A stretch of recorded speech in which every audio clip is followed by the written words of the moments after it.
The following program may contain strong language and mature content. Viewer discretion is advised.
Good morning, good afternoon, or good night, because you could be watching this at any time of the day. It is your fave duo from Prevention, back at it again. Hey, co-host. What's goody? Hey, y'all. It's Dwayne Savid, your other favorite prevention training specialist from Networks. You can follow us at thenetworks.apla. That is at thenetworks.apla on Instagram and TikTok. And as you can see, it's Ryan D from Healthy Him, and you can follow us at Healthy Him and Swab and Show on TikTok. So now, welcome to the link. And we just found out recently that we will be changing our name. We're going to keep that a little secret for y'all. Right. Just stay tuned.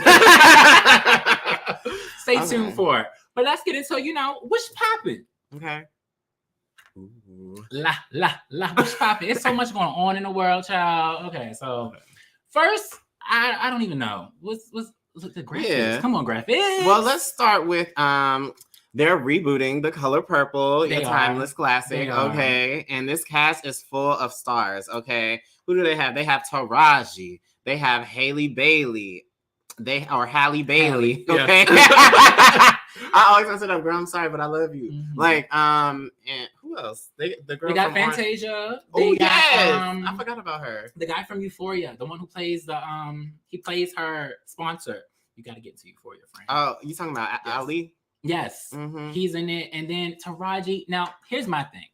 I love the cast. I love Taraji. I love her. She's from DMV like me. But I don't think she should be playing Suge Knight, or Suge Avery. I said Suge Knight. Ooh. Not Suge Knight, first of all. She should not be playing Suge Avery. Because I just feel like you have to hit that sister. I don't think she can hit that. Don't sleep on my girl Taraji. She's been doing this for a very long time. As a single mother, okay, I don't know if she's still single, but she's still a mother. I don't think she can do it. Does she sing? Well, you gotta watch. She was on Annie Live, but I didn't. She can sing. I didn't get that. She can carry a nice tune, and she's actually. I can tell that she's been practicing because there's this show called "That's My Jam" on Hulu. And there was an episode with her and Normani, and there's like a sing along thing, and she actually did really well. She did a really good job. Okay. So I have faith in you, Taraji girl, if you watching. Well, shout out to this new reboot of The Color Purple. But now let's get into the next. What's popping? Euphoria. Okay. Everybody is going crazy about Euphoria. Okay, my friend, he not into it yet, y'all. He said he just started. I'm trying to get him on board. Y'all tell him about it because it's good. I mean, let's start. I started watching it, and I'm still in season. How you feeling? I like it. I'm still in season 1, but them hour-long episodes. Like who's? Well, some people do binge, and I would binge, but I don't have the time to binge. Worth it. So it is debatable. No, it's very much so. Debatable. Okay. Well, y'all, Twitter was going crazy on Sunday. Okay, yeah, tell us about that because I saw it all over Twitter. This was Zendaya's episode. This was she won an Emmy for her last season, but this season is no, she's gonna get this. This episode was it. Episode 5 was it. She's basically on the run. There's a bunch of memes and everything talking about. I did see her not her playing Temple Run and and all these jokes, and I was like, I cannot. Y'all are a mess. But on the literally, run. She was on the run. She ran from her family. She messed up her relationships with her friends, her drug dealer who she was cool with. It was just a mess. from the cops. Like, she was running from everybody. Like, she was like, look, I'm going. Yeah. So, and to our amazing producer, Kwame, in the comments, I read your comment, and I definitely feel like it takes like three, maybe four before, because I stopped at episode. I watched episode 1 and was like, "Ooh, this is too much. This is too much. This is like statutory going on. We got people cutting arms and stuff. Like, girl, teenagers are having sex in a pool. It's too much. It's a lot going on." But speaking of statutory and unsanitary things, California is, removing the mask mandate as of February 15th. Let's get into that next Tuesday. And although we are here, I'm still gonna wear my mask. Okay. Although we are here side by side, we are both negative. But I just know, like, California's gonna take this and run with it. They're gonna take it and run with it. Everybody's gonna be out having a ball, and it's just gonna be all up in the grill and breathing and sweating. And that's the thing. I don't think anybody realizes that they're removing this mandate right before the spring and summertime. Exactly. Mess around and have another variant going on and I think that's what they want to do. They're removing the mandate so that people will be like, oh, we're safe. Oh my God. Go out to the clubs, go out to the gyms wearing no masks as long as you're fully vaccinated, but still be passing it around. And then what they're eventually going to do, which they haven't done, which I don't know why they haven't. There have been talks about it before. Sure. But they're probably going to end up doing another shutdown. And then people are going to be mad again that another spring, summer is canceled. And I can't. Wear your mask. I don't care. Wear your mask. I don't care. And stop telling people you vaccinated, you ain't vaccinated. You out here trying to get people sick. But for real, though, just stop that. Stop that. It's not cute. It's not. But next, let's talk about this BLM founder from Memphis. Child, what they got going on now? It's always something. Wasn't they embezzling money or something? It was embezzling? Embezzling, yes. Embezzle. Well, that was like last year, like when they had first started, when the Black Lives Matter, like, I think it was 2020, and then in 2021 it came out, but it was a mess. Oh, child, no. Well, because everybody was like, we donated, and where is the money going? Where is the money going? As usual, just like Red Cross, but I'm gonna stop name dropping now. Anyway, but the founder of the BLM in Memphis apparently was sentenced to 6 years in prison because she voted illegally. Now, she voted because obviously you vote, but because she was a felon, she wasn't supposed to. Okay, because I was about to say, like, where is she from? Like, she was a felon, so it was like you can't vote when you're a felon. I don't know why that's even a law, but it is. You know what her charge was? I don't. That was the charge. That was basically because she voted illegally. No, I'm saying, like, do you know what she was charged with felony for? Oh, no, not that one. I don't know about that. I didn't do that deep. I was just like, look, why is she going to jail? And then I heard about something that happened. Don't know what city. I just heard about it today when I was watching a live report. Apparently, a group of cis straight Black men attacked a Black trans woman today. And they were wearing Black Lives Matter shirts. And I think something that we need to put out back in the community that people keep forgetting for some reason. Black Lives Matter was started by 3 Black cis women, and 2 of them were queer. So people keep forgetting that. I feel like people keep forgetting that. They think like, oh yeah, Black Lives Matter. Yeah, Black Lives Matter, but all Black Lives Matter. Not just the cis ones, not just the hetero ones, like all of our lives matter. And that's just that. Period. No. Because we're human. Exactly. Now, I feel like I went over our little, our intro. Let's get back to that. Let's shout out to our beautiful production, Pyro Media, for bringing us here. I'm so sorry. Thank you to Pyro Media for bringing us here. APLA Health, who has us here as well, giving us a job, as well as CDC, giving us the funds and doing what we do for you. Shout out to everybody. Absolutely, because we can't forget the people who have come together, our tribe, our employers, okay? Yes, okay. Who worked diligently to pull all of this together. Yes, and we love that. Now, are we ready for the topic of the day? Yes. Let's get into the main topic, y'all. Something good, something good. Yes. Titty shake, titty shake, titty shake, titty shake, titty shake. So y'all see the topic right there, right? We told y'all once a month, we're going to talk about intersectionality. And today we're talking about Black Greekdom. Yeah. Now, today we have a special guest. An amazing guest, a chocolatey guest. Yes, you want to introduce the guest since you have such a close relationship? I sure do. Okay, so this guest is, they're a New York native. Okay. Period. Come on, Coming East Coast. Coming from the East Coast. Gang, gang. They have a brand called The World According to Eric, and they do Way Back Wednesdays. They're a journalist. They have a podcast. Oh, come on. And more. They're just so amazing. So give it up for our guest today, Eric Devontae.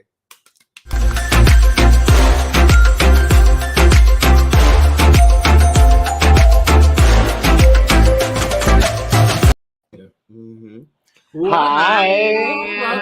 Welcome. Eric, how are you feeling today?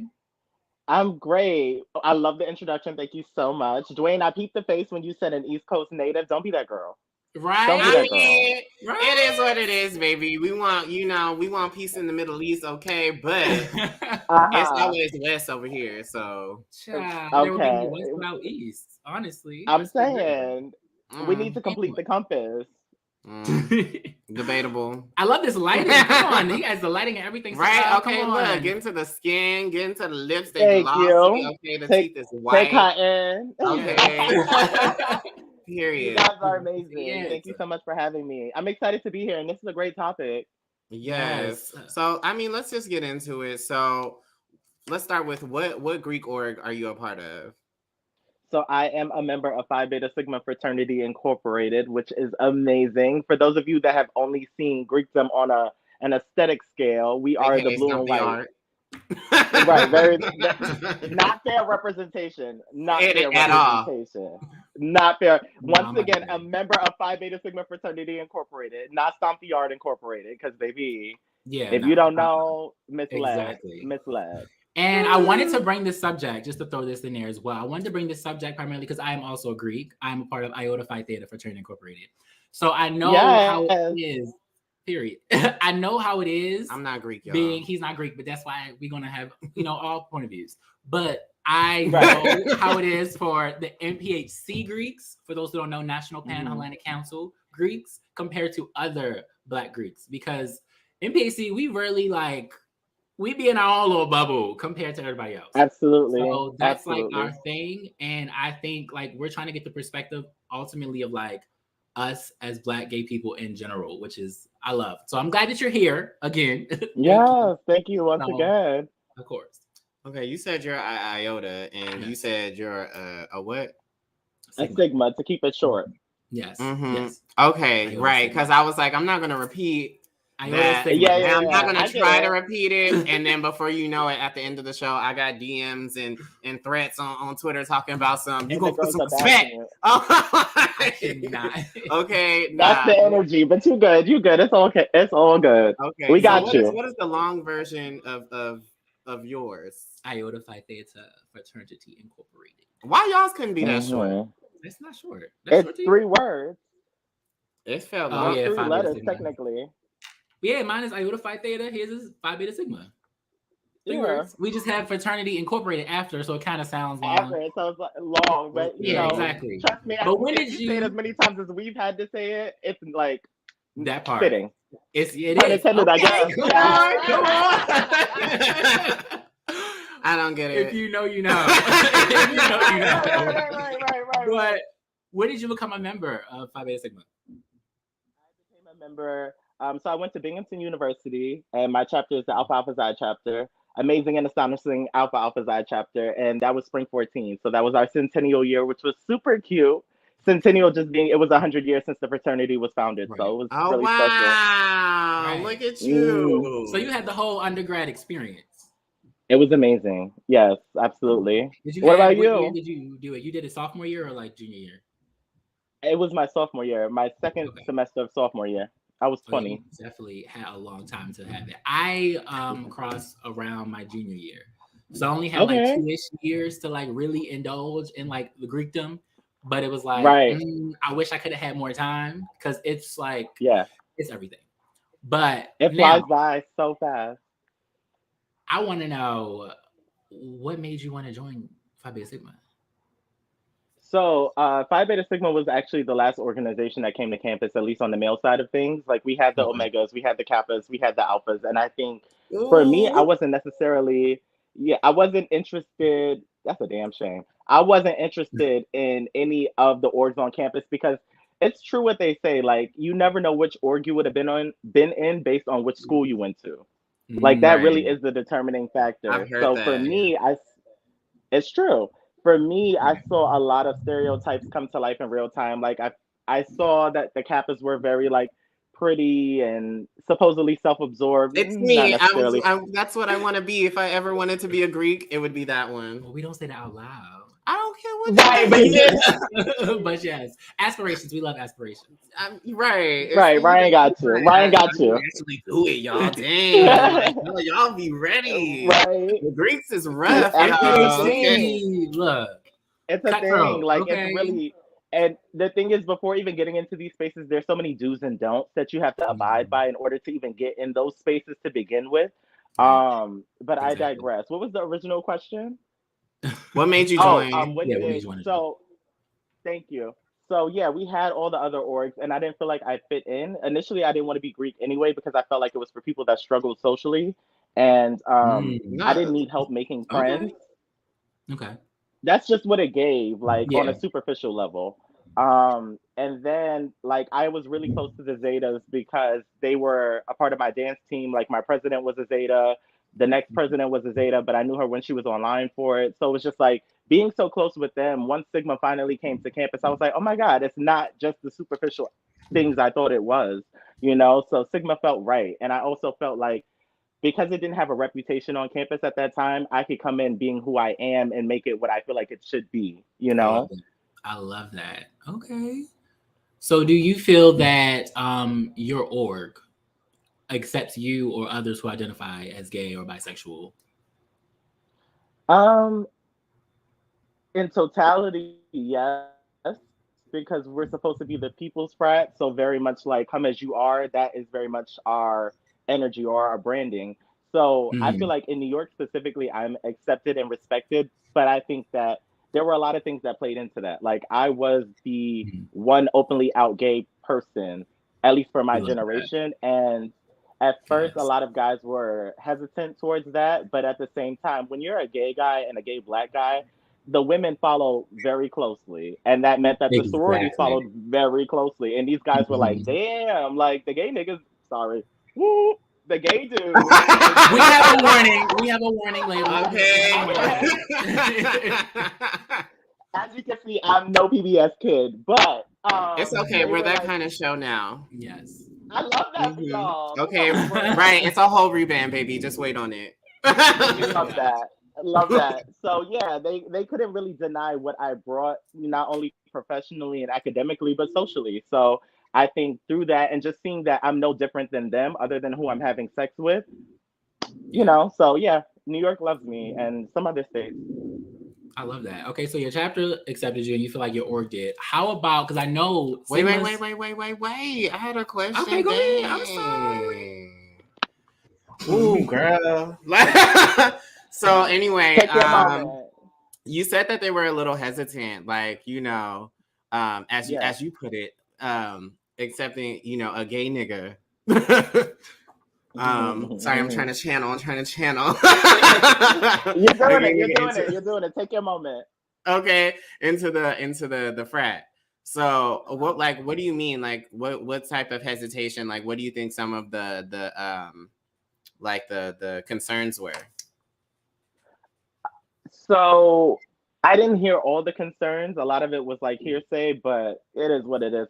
In regards to my chapter specifically, so my chapter was revamped in a sense, brought back after like a 15-year hiatus. So the last line that we had was 1999, like spring 1999. So from that, it's like a 15-year gap. And that means that older men are bringing in this new line. So with that, our parents' generation and stuff like that, there's these biases about what it is to be a gay Black man and what that looks like.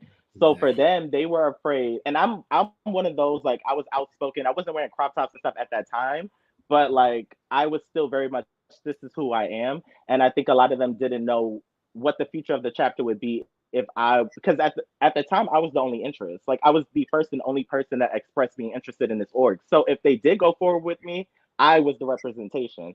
So with that, they were like, is this chapter about to become gay as hell? Would I only pledge gay people?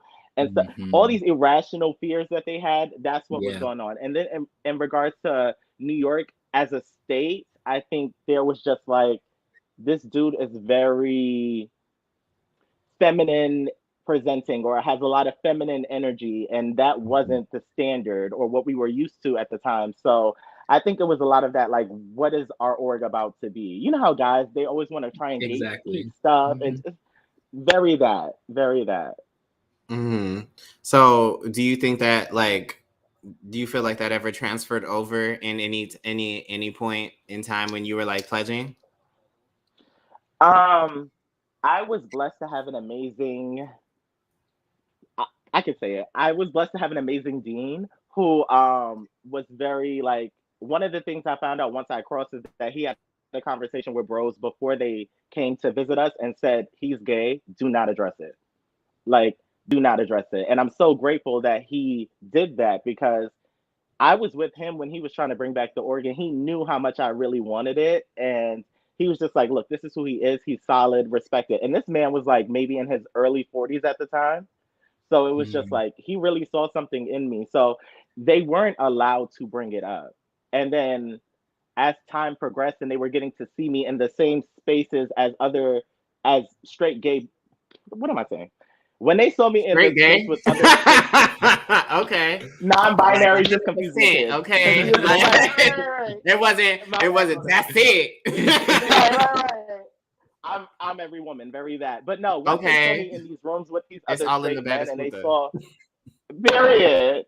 Once they saw that I can hang with the straight kids, it was respect, because it was just like, what can you take from me? I'm doing and dealing with the same thing as these other guys, and maybe outperforming in different areas, because that was the thing for me. It was kind of just like, I don't want to be seen as the weak gay one, because I knew that that's what they thought. I didn't want any special treatment. I'm just like, give me what you got, but make sure you respect me the same as you do the rest of these guys when this is all said and done. And yeah, I think that that's how that came to play. So no, they never really brought it up. What about you, Ryan? I love that New York vibe. First off, I want to, just so we're clear, what are your pronouns? And just, do you identify as gay, correct?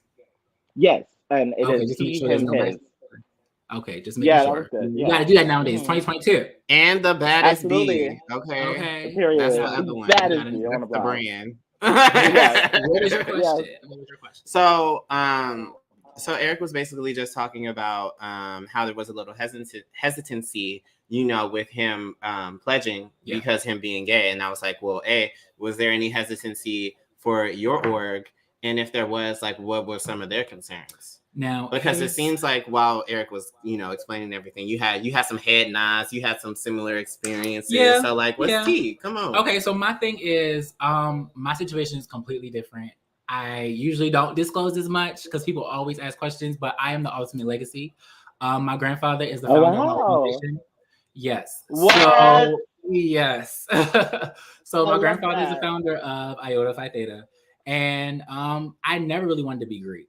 Like, I was like, I don't want it, because it was always around me, and I just met the guys, and I'd be seeing them, and I'd be like, oh, they all right, whatever. Like, it is what it is. Mm-hmm. Like, you ain't have no couple crushes. I thought they was, like, cute. Right. What are you saying? But I was like, am I going to put on these letters and, like, do all of this? I was like, But then once I got to college, I was like, I started seeing different orgs. Like, I saw Sigmas, I saw Kappas, and I was like, And I was like, I'm kind of feeling this. Like, let me research more, because I knew everything about Iota already. So I was like, let me research other ones.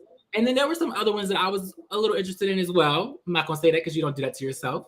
No, you do not. No, you do not. You do not. You do not. But I was just like, no, Iota's for me. I'm going to go with this path. And once I told my grandfather, he was so excited. He was like, oh, you want to join my org? You know, grandfather voice. And I was just like, yeah, I'm gonna do it. And there was no hesitation, because it was like, oh, we getting a founder's grandson. Like, hey, we don't care if he's gay. Like, da da da da. And that's was like another thing I was asking, because I was a solo.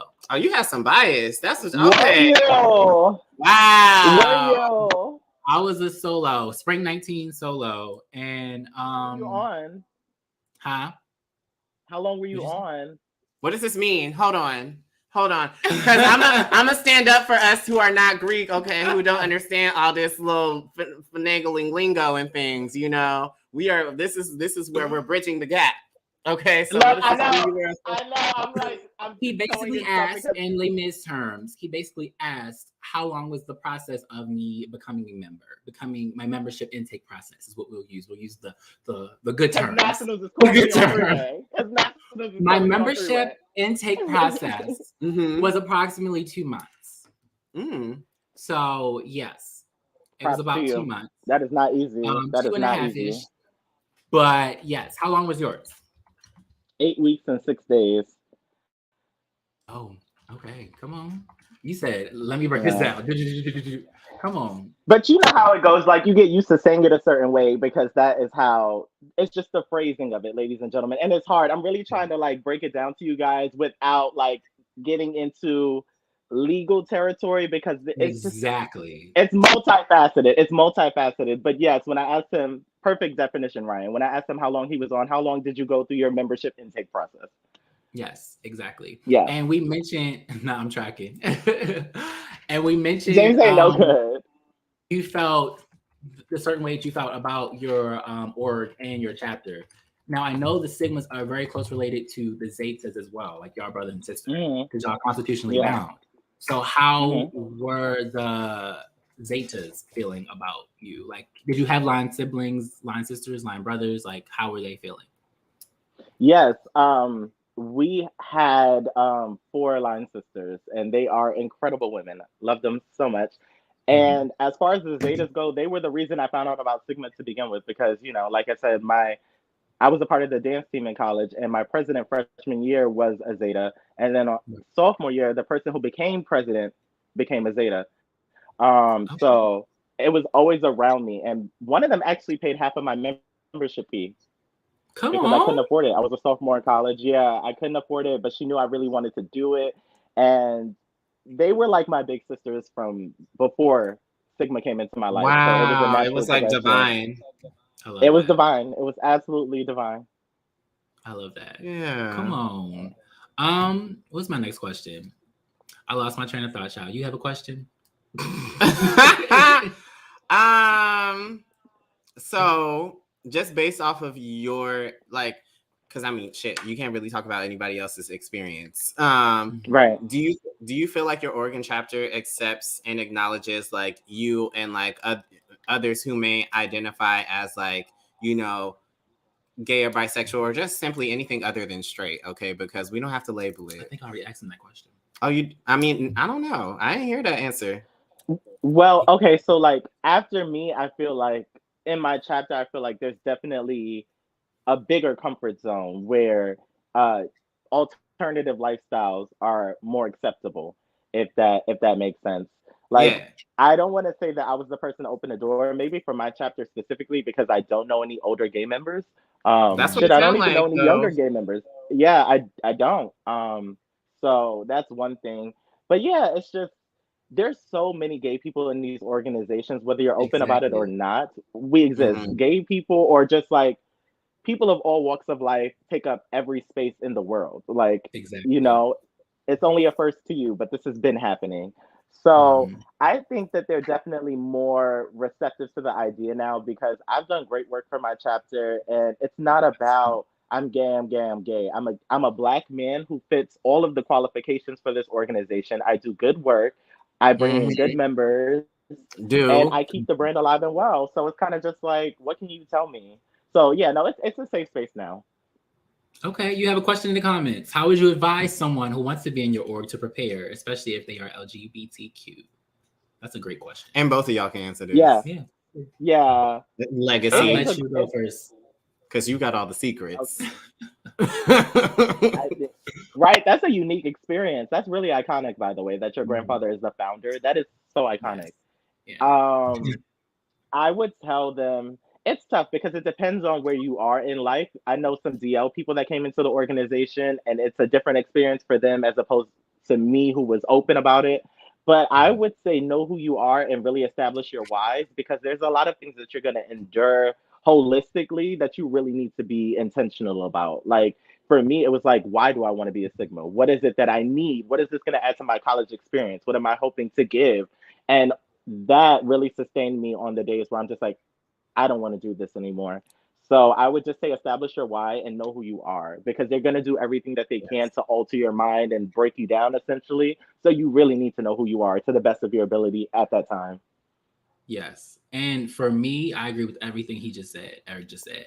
On my perspective, be yourself, your authentic self. Do not feel like you have to mask it up, be more masculine because you're trying to be with the bros. You're trying to be like, oh, I'm trying to join them and be like, no, like, do you know how many Qs?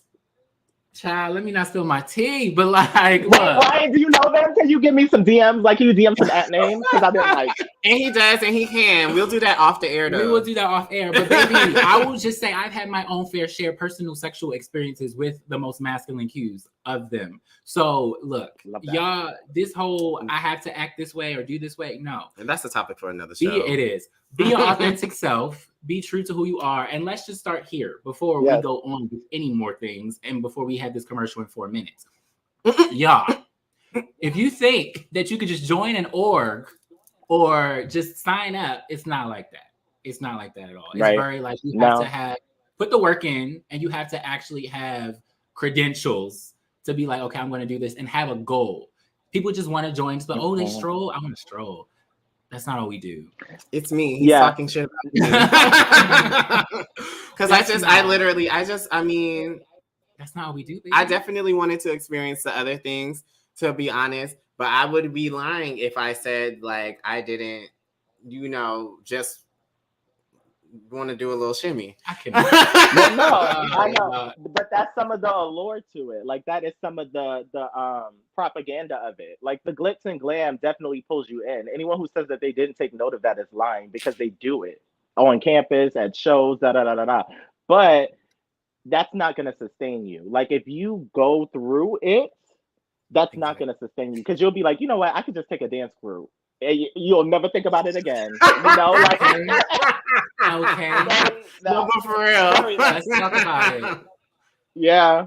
And people think it's like it's all fun and games. It's like, no, this is like history. Literally, not even like this is history. We are Black history. Like, it's so deep rooted. Like this is like people don't understand. Like this is a way that our ancestors were able to navigate through these spaces that were not welcoming to them. Like it's hard to be a Black person on a predominantly white campus, because it's just like, who's advocating for you? Where's your voice? This is a safe space for you guys to advocate for your own existence. Like that is the essence of Greek life, being Black, standing in that, and doing better by your people and for your people. That is the main mission statement across all organizations. Now, how you present that in regards to like the chants, the strolling and all that stuff, that's up to you. But the basis of this is to be Black and make sure the next Black person gets through this just like you are.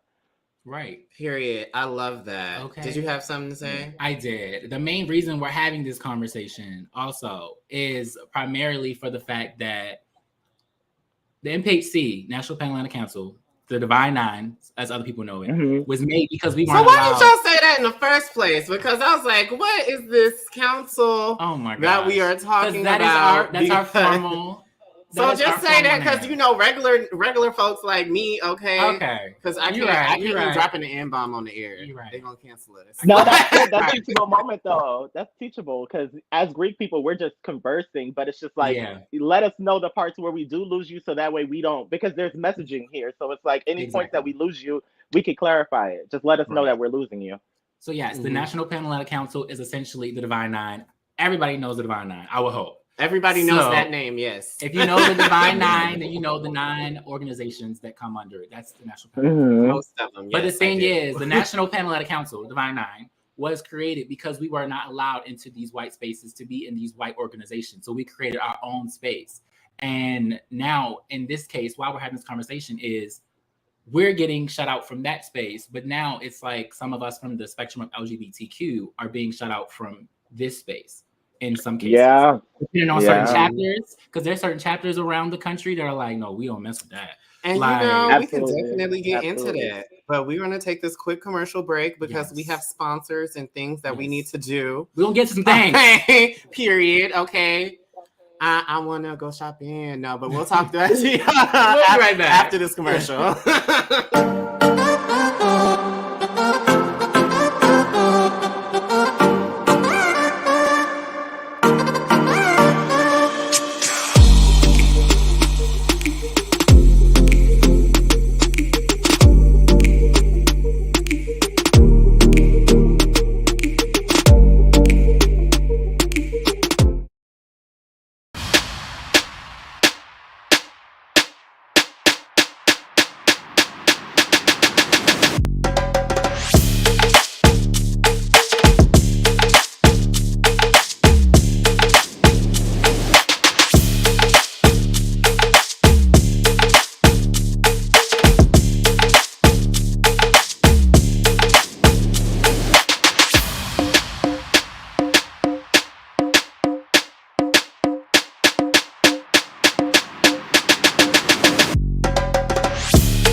Are you in need of a quick and easy way to know your HIV status? Swab and Chill is a discreet way to learn your status in the comfort of your own home. The process gives you results in 20 minutes. Swab the upper gums, swab the lower gums, and voila! Simply follow the colorful step-by-step instructions located inside the kit. Or call APLA and we can assist you virtually. In addition, all kits include condoms and lube for that penetrative fun. For our trans clients, we have Swab and Chill Plus, a customizable kit for trans-specific needs. And we haven't forgotten about COVID either. All kits include personal protection gear, like face masks, comfortable yet stylish. A personal touch tool for dealing with those germ-infested handles and ATM keypads. Wet wipes for those little messes that need cleaning up. Also, keep that summer body protected with Swab and Chill sunscreen. And don't forget about our fanny packs for those quick trips to the store. All this can be yours. Simply call Swab and Chill at 323-329-9713 or email us at swabandchill@apla.org. We would love for you to be part of our Swab and Chill family. Come swab and chill with us!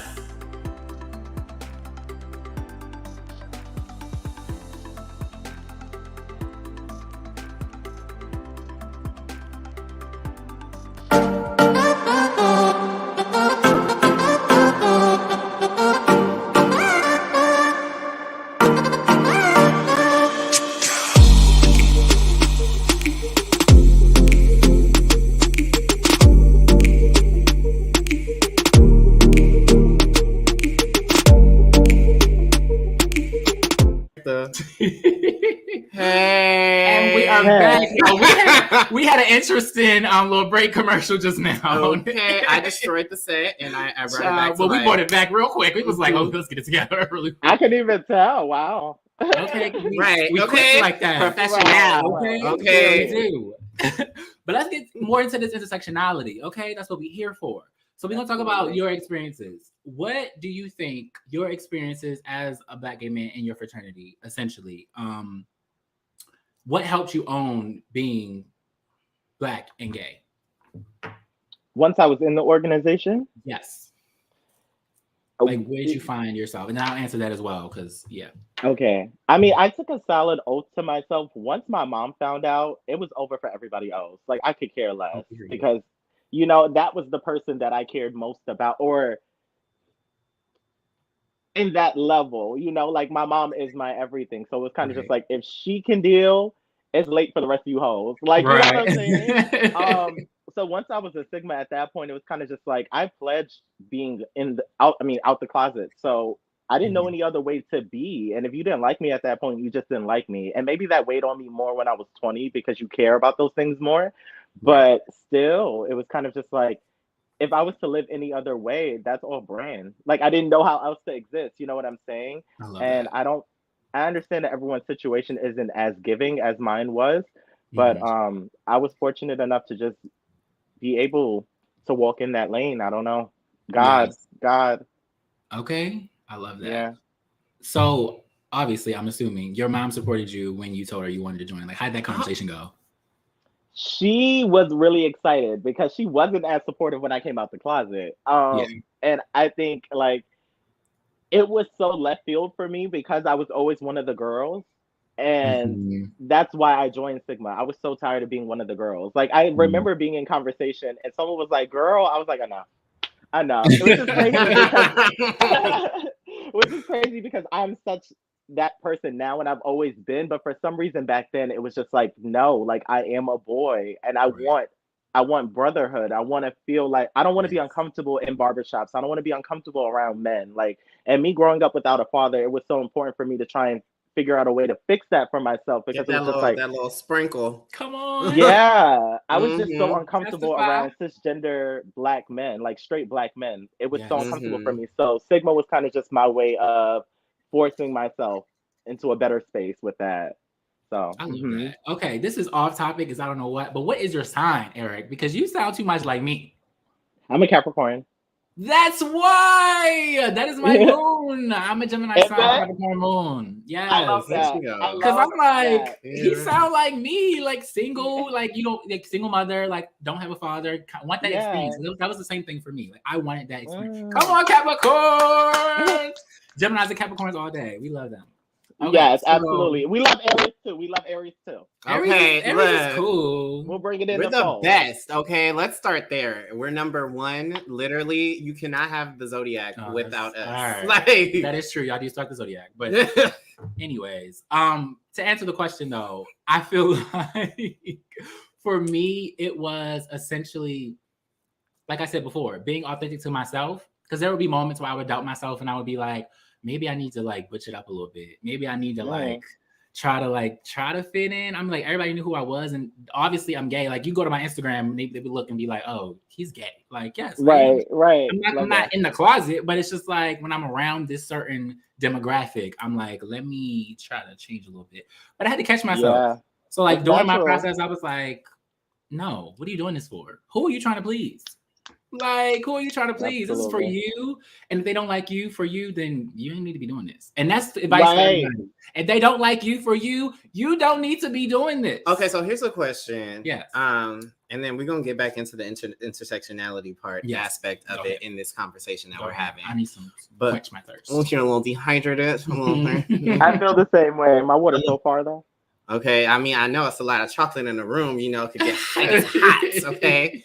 But how were y'all able? I had to back up from the mic. You know, our producer told me that I'm ghetto and loud and I'm causing popping noises, so I had to. And I love you for that. I love all of that. I love all of that. But I understand. But how do you distinguish knowing if for example, while you're pledging that they are not, it's not that they dislike you, but that, you know, this is just the trial. Like, how do you distinguish the difference between knowing like this is because they're doing this because who I am versus like they're treating everybody like this? Yeah. Right. Ryan, you want to go first? I can try. I'll try. So that was a good question. Yeah, it is. It really is a great question. I would say it's based off of instinct and then knowing not to take things personally. I feel like that's a lot of things that people don't think about before they go through the process. You take things a lot of things personally, and a lot of it is a lesson. It's a lesson you're learning throughout the process. Things are going to happen. You're probably like, I don't understand this. I don't get it. Don't take it personally. Only take it personally if it's directed. If someone come up to you and you be like, you gay, that shit, ooh, that's stuff. That's not it. Like, you know, that's not cute. We don't bang with that. So It's like, if you can differentiate the two, knowing on your instinct, being like, okay, they don't have a problem with me. I think they accept me. I feel like they mess with me. Because my experience, like, at first I thought like it was gonna be weird because like my intake coordinator person. I get it. Don't want to use the D word, but I already blew that one, but but my intake coordinator person, they essentially gave me a comfortable vibe. And I was like, okay, there's no like, you know, hostility. Like I can actually be comfortable and be myself. And I know that it's not going to be any ill intent. So then when things happened, I had to be like, Ryan, like, it's not because you gay. Calm down. He's not doing this because you gay. Like, it's literally because he's teaching you a lesson and he's educating you. So that's essentially what that was for me. And I think it's tougher for you because you can't necessarily gauge based on the people around you because you were a solo. You know, like with me, it would be easier because there were 3 of us at the end of all of it. So I could like kind of. I know that's right, friend. Look, she said I made it to the final version of Destiny's Child. I don't know about the rest of y'all hoes. Okay, look. But I'm not Michelle. I'm gonna let that rock. So I was able to look from my left to my right and just see like, okay, we're all in this together. So yeah, but it's definitely intuition. Like social awareness, like certain things you would know if it's just like, this is a personal attack on me as opposed to this is just the name of the game. So yeah, I check it up to intuition. Exactly. But you can also tell because you're expected to connect with a lot of these people off the grid. So in those conversations, that also tells you the type of person that you're dealing with. It's like if you can speak to me and give me advice and sexuality doesn't come into play, you're not really focused on that. But you can tell. The same way you can tell if someone doesn't like you in regular life, you can tell if someone is trying to get at you in Greek world. Exactly. So, You can feel it. So you said it was 3 of y'all in the end. Mm-hmm. And you said you had 3 or 4 line sisters, correct? Yes. Okay, so it was like a total of 6 of y'all. Well, no, because like our line sisters were like downstate New York, so we connected with them, and that's how it became that type of link up. But in terms of like line brothers, I had 3 on campus. In regards to how many I had across the state, maybe like 20 something of us. It was our 100th year anniversary, so it was just like a lot of us were getting on at the same time. So I have a lot of line brothers. Okay. Oh, we love that. See, I had 4 line sisters, and it was just me as a solo. So what did y'all? What org? We'll talk about that off. What's off? True. It's not as easy for y'all to kind of like, finagle that conversation. Yeah, because y'all constitutionally bound. We're not constitutionally bound. So it's obvious. Yes. But a certain area, like where I was, I crossed in Pittsburgh, and we had a close relationship with a specific organization, and we consider them our sisters. And most of them are our sweethearts because we do have sweethearts. So with that relationship, we formed What's a sweetheart? A sweetheart.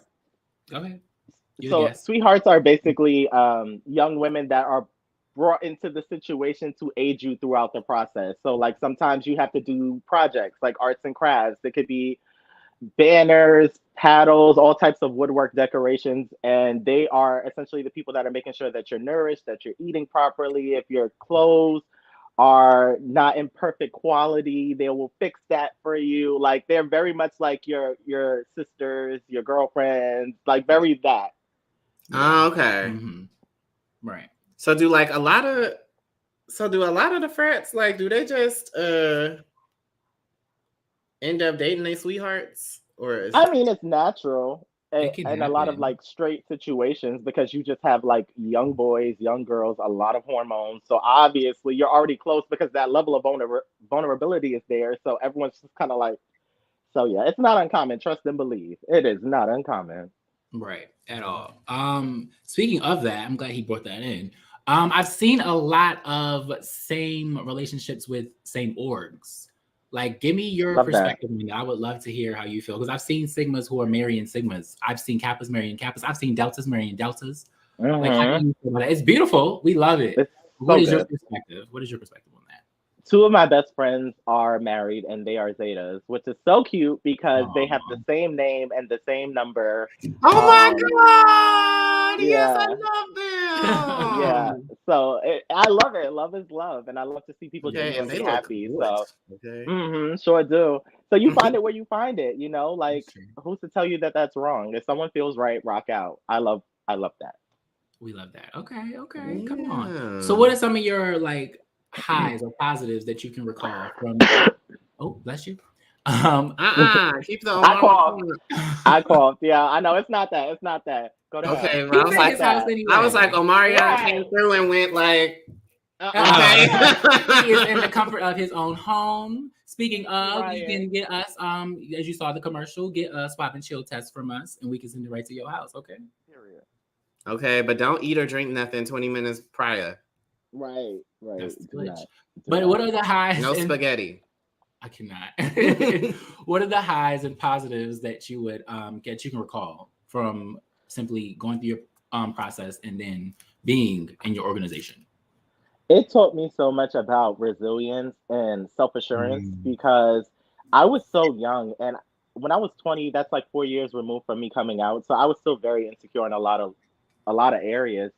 And for me, I just learned so much about my own strength because there were times where I was just like, oh my God, I cannot believe I'm enduring this. I can't believe I'm tolerating people talking to me like this. And then I'm a student, I'm a part of student organizations. I'm like, how am I doing this? Yeah. I'm a monster. So, once I finally finished, it was just like, it taught me that there's nothing that I cannot do, Yes, I love that. Yeah, there's so many highs, but I think the greatest high of it, aside from crossing, is the people, my line brothers, like, and my line sisters. It's family, it's love, and I don't even think a lot of them remember that I'm gay. Maybe they do because my aesthetic, but like for the most part, like it's so good. It's so good. I'm gonna say it shouldn't matter regardless. It should not matter, but I don't think that they do care or pay attention at all. You know? I feel that. So, what are some of your lows or negatives that you can recall? Legally. Right. That's really what it is. Dealing with nationals, but you know how that goes. Whether you're gay, straight, however. Dealing with what? Nationals. So nationals is like the headquarters of the organization, like the actual business. Yes. The bread and butter of the these fraternities are businesses. Don't forget they are businesses. Fraternities and sororities are businesses. Yeah, all the documentation you fill out, the people that you send it to, that's national. So like dealing with them was hell. But aside from that, I have nothing negative to say about my experience in Greek life. I would do it all over in a heartbeat. Okay, come on. Yeah, it was amazing. What about you? I would say my highs. That's right, Diane Williams. Okay. Because I want to get his perspective because he's also in the same realm. So, you know. I'm just so invested in our guests. I'm just like, but I do have the experience. I am Greek, so I should be responsible. My highs, I would say, would most likely be getting the relationships that I got after I was done. Which is also, I feel like it's very important for LGBTQ spectrum people who are going through the process of becoming members. Try to find people who are also LGBTQ. If they're not in your chapter, look out to other chapters because other orgs and chapters were all one big family. I know we have NPHC, we have our moments, Divine Nine, but essentially we do have other people. Like, because I have Specials, who don't know, Special is basically a person who's like a mentor. And I have various gay Specials. I have a gay IOTA Special. And I look up to him and I love him so much. And he just helps me. Like, he crossed over for me. And it's like, okay, thank you. You're helping me. And then when you go out, you meet so many more LGBTQ spectrum people from all the orgs. And then you just form little bonds. And it's like, oh, I love this. And it's like, we Greek, we gay, we Black. It's a vibe. And I just love that energy. And like, it's just a great experience. So, so good. So true. Absolutely. It is. The lows, I would say, I don't know. Essentially what you said, nationals. Nationals is a lot. And it's just dealing with everything. I think my low, since I was a solo, I had to take over my entire chapter by myself. Got it. Makes sense. Yeah. So it was just like building it from the ground up by myself, which is very similar to another situation. But essentially, I was taking something from the ground up and was like, okay, now I have to make this what I want it to be. But you have your prophytes, your older members in your ear, like, we don't want a bunch of gay people, or don't make sure it's I'm just like, you know what? I'm gonna do what I'm gonna do. Right. And I'm gonna make sure that this chapter goes on to do great things. But people didn't want to listen to me. So now, baby, we bless these organizations, okay? Not only on the best members. The best members be LGBTQ. Yeah, the ones who put in the work, LGBTQ. Okay, for because the rest of the girls be going out to Alabama getting passionate. 2000, and I'd be like, I'm over it. I'm over it. You're out of it. The girls be looking late. I'm like, you need some gayness in these orgs. You need it. You need it. Exactly. People be forgetting, and then they're like, oh, who does this? Who does it? If you look at most of the members who are actually putting in work across the board in our organization, they are LGBTQ+. It's because we're so dedicated to our purposes and everything that we stand for that we're like, we're going to do this. Like, we want to make a change and identify. So yeah, that's just where I'm at with that. But absolutely. Yes, it was. Okay, girl. Now, what I wanted to know was, did you? Yep, sure did. Did you? I did. I don't think you did. I did. Gays make every organization better. Exactly. Gays make the world go round. And do you know why? Because we are able to stand in our truth, okay? Because there are a lot of people who are a part of our community that don't want to admit that they're a part of our community, still want to partake. Okay.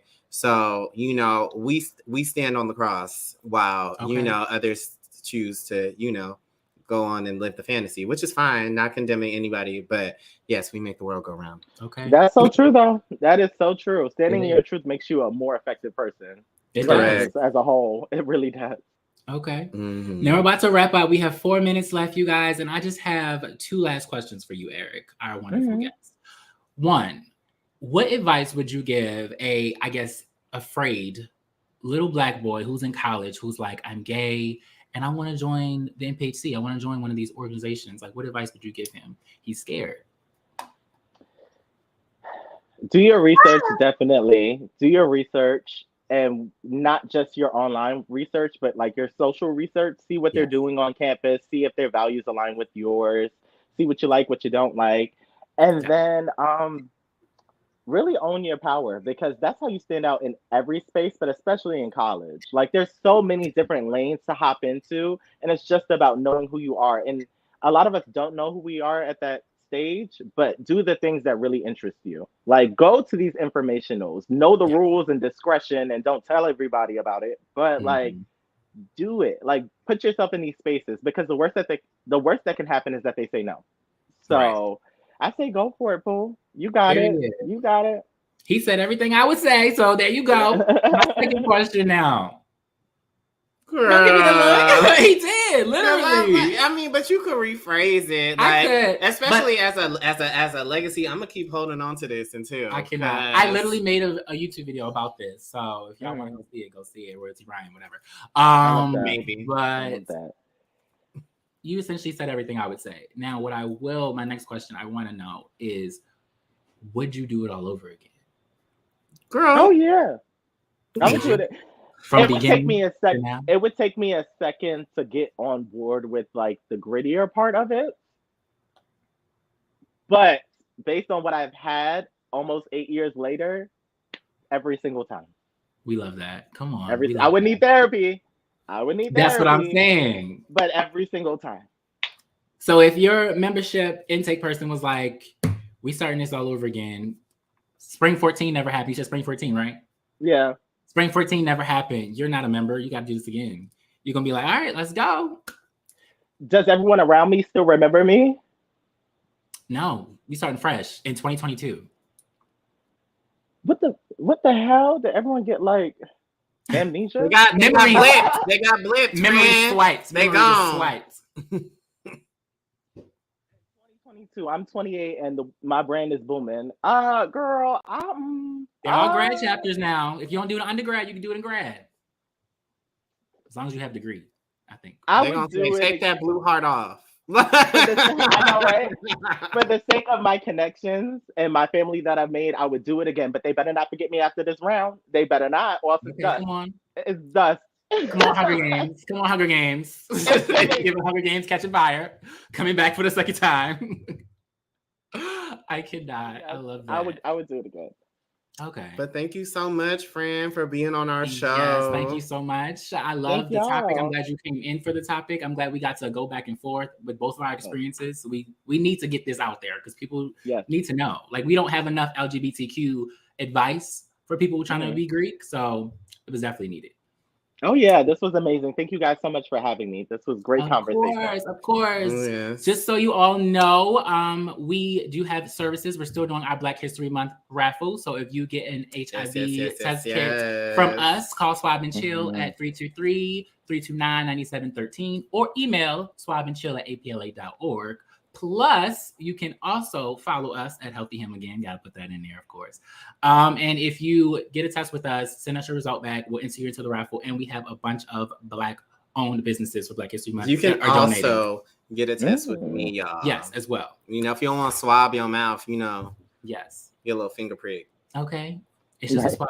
And if you are a positive individual and you don't want to test, you already know your status, we can also link you into care. So do not think you are alone. We are here for you as well. And we also want to acknowledge that yesterday was National Black HIV and AIDS Awareness Day. So we celebrated that. If you didn't see our video, go to networks.apla on Instagram and watch our video. We all just chit-chatting and talking about our experiences when we got tested and the whole nine. But other than that, thank you for the show. Thank you, Eric, for joining us. And we will see you next week. Your fave duo signing out. Bye.